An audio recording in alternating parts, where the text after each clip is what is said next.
Good afternoon. Happy Friday.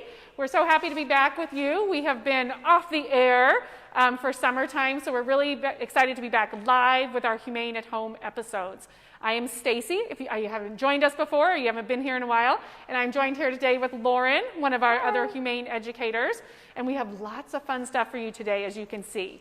So, like I said, every single Friday at 4 p.m. we will be live on Facebook, and we're going to have a different theme every single week. So, the first Friday of the month is going to be something to do with our wildlife education. Our second Friday is going to be about pets and something to do with them. Our third Friday is going to be a virtual adoption event with some of our pets and also some of our rescue partner pets. And those have been really successful and really cool and gotten lots of animals adopted. And then our fourth Friday, which is actually today of August, is going to be some things that you can do to make enrichment or comfort items for your pet at home. So some DIY ideas. Or, as I'm very excited to announce, Fri-D.I.Y. Woo woo! So it's our first Fri-D.I.Y. If you can think of clever names for my other Fridays, I will love you, because I could only come up with Fri-D.I.Y. So our first one over here, so Miss Jordan, we are going to be having some fun with fleece today. You see a lot of fleece here on our table, and we're going to be doing some cool things with it. Like I said, it could be a comfort item, it might be an enrichment item for your pet, but things that you can do at home that you don't have to spend a lot of money on. So you can even get like scrap pieces of fleece at Joann Fabrics. You can get lots of cute designs, all that stuff. So we have a DIY packet on our website, and we will include the link in the comments. We have one for dogs, one for cats, one for our small animal friends like rabbits, guinea pigs, and rats. And we also have a Project Wildlife one too. So there's lots of great ideas. So the first thing we're going to do is a no-sew dog blanket. So if you have a pet at home, you can do this. If you're looking for some volunteer hours, you can make these, fill out a volunteer form, and donate them to our shelter pets, which is an amazing way to help. So this is just 2 pieces of fleece that I cut out the same size. And what you're going to do to make a no-sew blanket is you're going to lay those 2 pieces on top of each other, try and line them up real nice, so then that the little cuts will line up. This one has already been started, as you can see. It has some knots. But you're just going to have 2, maybe a square, whatever size blanket you need or want, especially if you have a big dog, you're going to make a bigger one. So what you're going to do is you're just going to take and you're going to cut them on top of each other, and you're going to make the 2 cuts. You can see this has already kind of been done. We have it ready. And then after you've laid them on top and made those cuts, you're just going to line up a top piece with a bottom piece, and you're going to double knot it. There's going to be lots of knotting today, so I hope you know how to do your knots, because I think quite a few things are requiring knots today, aren't they, Lauren? So you're going to go around to the top and the bottom, bring those together, so you don't have to sew anything. You're just joining by knots. And then you have a nice double blanket when you are all done. So that's going to be tied real tight. And then here's a little finished one. So you can see this is 2 layers. It's really soft. It's really comfy. These are great for us at the shelter because these are really easy to wash. We don't want you to put bedding in there. At your home, you could stuff this with some soft bedding or old t-shirts or anything that you wanted for your pet to make it softer. But for us, these work really well because we can wash them easily and disinfect them easily. So if you want to make it fluffier for your own pet, go for it. For us, we're going to keep them just the 2 layers of fabric. So this size is great for kittens, or maybe this actually, you will see, has these little clips on it. This is actually a rat hammock. How cute is that? So you can use these to attach to your DIY blanket, and you hang that up in their cage, and it becomes a cute little rat hammock for them to hang out in. So that's a really easy way to help our small animal friends, and that's in our small animal packet. So really simple things that you can do to provide a little extra warmth and comfort for your pet. So Miss Lauren is going to be showing us some other Fri-D.I.Y. I'm going to say it as many times as I can. Some other ideas for you. And we're going to be meeting an adoptable pet at the end of this. I forgot to tell you. So stick around. You're going to meet one of our adoptable dogs who's looking for a great home. And maybe she's going to try out some of these things. So take it away, Lauren. Perfect. And we did not forget about our cat lovers out there. So if you have a cat at home, or you maybe want to donate some supplies to our cats here at the shelter, we have a really fun toy that you can make for them. So for this, of course, you're going to need that fleece, our theme of the day.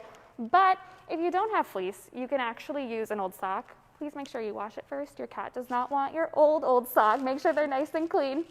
You will also need just a piece of paper, and an optional step would be a little bit of catnip. I would only recommend using catnip if you have a cat that is 1 year or older. Typically, our kittens aren't as affected by catnip as our adult cats are, so it's more fun when you have a cat that's older than a year. So what you're going to do is you're just going to take that piece of fleece, and as you can see for us, it's just an old scrap of fleece. It's got some ties on the end. It was just something we weren't really using. And you are going to crumple up your paper into a big old ball, just like this. And you can place it in the center of your fleece. You'll next take another strip of fleece. You can use another method to tie it, whatever you have on hand. But if you do have fleece, that's definitely what's preferable. And you're going to fold it almost like those little ghost crafts that the kids make in like 3rd or 4th grade, so that the ball of paper is at the top and then the excess fleece is at the bottom. And what you'll do next is you will take that strip of fleece and wrap it around that ball of paper as tight as you possibly can. With all of these DIY toys and enrichment items, it's really important that you are making the knots and the pieces as tight as possible, because our animals are going to be interacting with these using their teeth. So to keep it nice and safe, you want to make sure that you are keeping the knots tight. So once you've pulled that knot tight, you can go ahead and cut off the excess.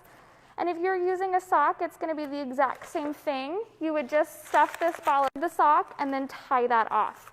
And if you do have some catnip that you want to include, you can go ahead and throw that right in there too. Once you've got your little, we call it the octopus toy, all set up, you can go in and even cut some strips on the side for your cat to kind of play with. And this item's really fun for them because that crinkly noise of the paper will give them something fun to hear as they bat it around. Those little tassels at the end will also be fun for them to play with. The next thing we'll show you is pretty similar, also a fun fleece item, and this is a Tug Toy. We typically use these for dogs, and these are super simple, super easy, and our dogs really seem to enjoy them. The amount of fleece that you're going to want to use is totally dependent upon the size of your dog. This here is probably about 2 feet of fleece, and we would use it for a larger sized dog. All you need to do with this is a simple braid. And I know some people out there might not know how to braid, so I'll explain it to you just how I explain it to the kids when we do camp here at the Humane Society. When you are braiding, each one of these pieces wants to be in the middle, and so each one needs to take a turn being in the middle. So pulling from the outside, you will bring the strip into the middle. Pulling from the outside, bring it into the middle. And you just repeat that process over and over again until you have a completed braid. So I'll show you a little bit and then I'll show you some of the examples. Once you get to the end of your braid, you of course are going to want to knot it off just like you would at the end of the opposite side. Again, much like with the cat toy, you want to make sure that you're braiding as tightly as possible. We don't want our dog's teeth getting snagged on the little rungs of the braid, so make sure it's nice and tight. You can see this one is probably for a Chihuahua or one of our smaller dogs, but we also have really large ones for our larger breeds. Now the star of our DIY show today is going to be something called a snuffle mat. So I'm going to tell you a little bit about the supplies that you'll need first. You are going to need a backing for your mat, and you have a couple different options. If you have a smaller dog, maybe one who is not such an energetic eater or an energetic player, you can use a pretty lightweight mat. We actually got these. These are made to sit in the bottom of your sink, and we purchased these at the dollar store. But you will notice that these are quite light, so they do slide around pretty easily. If you are like me and you have a dog who is, 120 pounds and doesn't understand that he's a big dog, you might want to use one of these thicker mats. These are actually rubber floor mats that you can pick up at a hardware store. We got ours from Lowe's. And we just cut them into squares that are about the same size as these ones.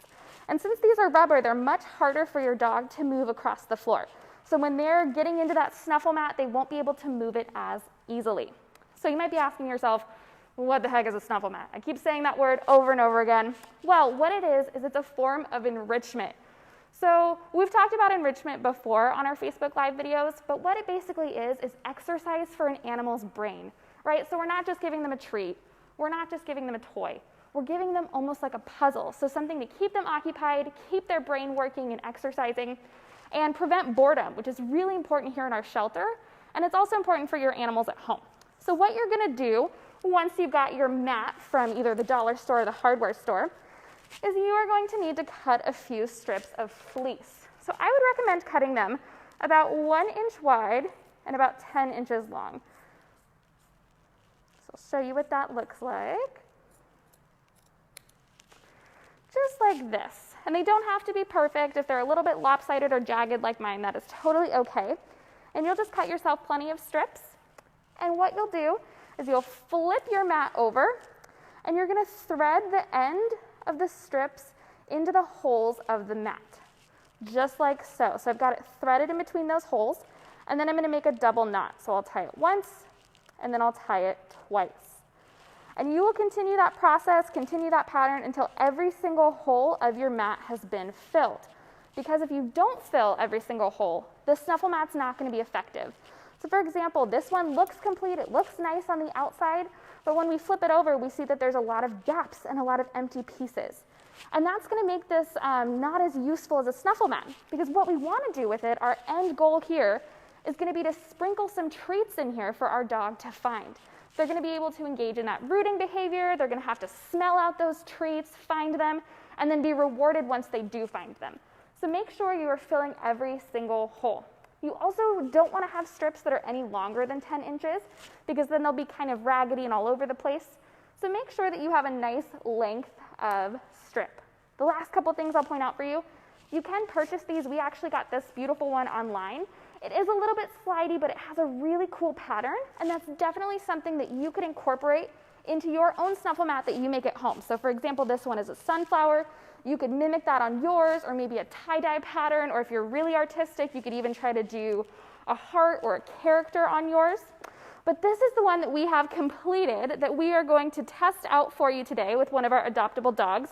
This one, again, is made on that thicker material, has every hole filled. So what we're going to do for Miss Phoebe, who's going to be coming in and joining us in just a second, is we're going to sprinkle some treats in it and see if she is interested. Yes, I have adoptable Phoebe here. I don't know if she's going to be too interested in that snuffle mat, but we're going to try. Why don't you come here, Phoebe? Come here, sweet girl. So Miss Phoebe is 9 years old, and she was brought in because her owner got ill and could no longer care for her. So you might notice, you can see her ribs a little bit. She would love to get spoiled, get some meat on those bones. Oh, maybe she is interested. Pretty. We'll find out. So we'll test that snuffle mat out. But Lauren said, I love this is so good for their brains. I know people who only feed their dogs through snuffle mats or some kind of, oh, there you go. And when they're first doing it, you might make it a little easier for them. You might just put the treats on top so they get the idea of it and go, hey, this is pretty fun. And then you can make it more and more challenging. So maybe, oh, Phoebe is interested. So you can see that maybe, oh, they're just right on top, and then allows her to find and looking her rooting for them. So this is really good for her. So I know a lot of people who, you can come down here and just give her some attention to. She loves finding those. One of those dogs who is not loving life here at the shelter. She can get a little stressed. She wants to be with people. So we would love to find Phoebe a home. Look at that. So she says, oh, I like it just when you give it to me out of the hand, which is fine. She's earned it. She's a princess.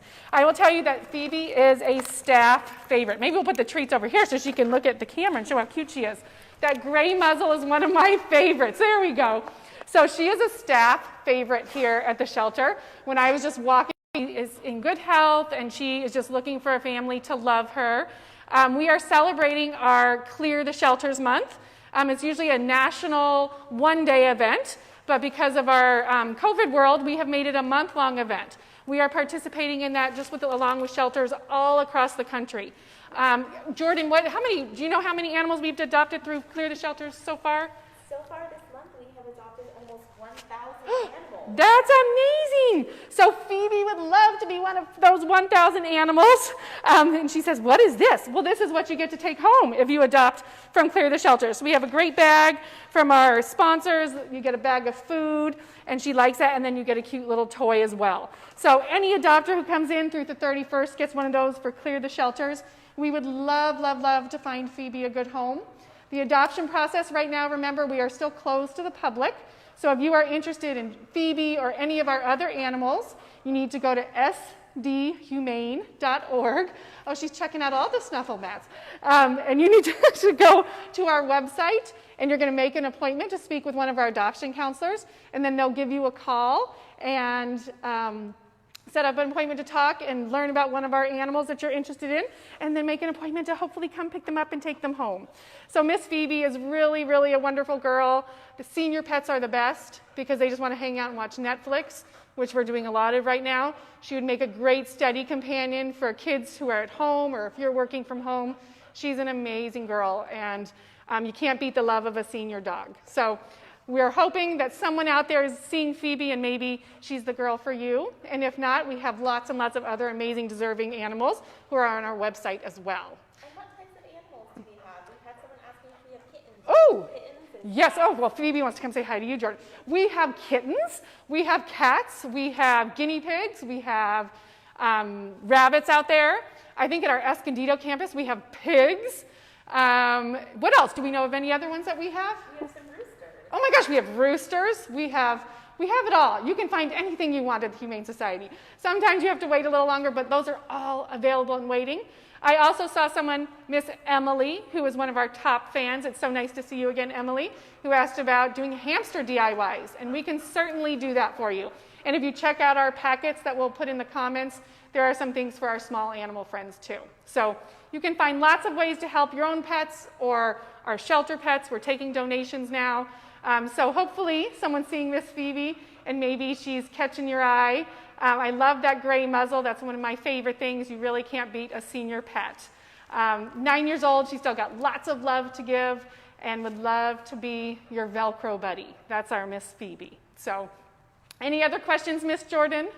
That looks like all of our questions. We're looking forward to seeing more DIY, and thank you everyone for tuning in. Yes, and next Friday is our National Wildlife Day on our Humane at Home. So we will be with Miss Carly, and she's going to be talking about our wild animals and coexisting and all those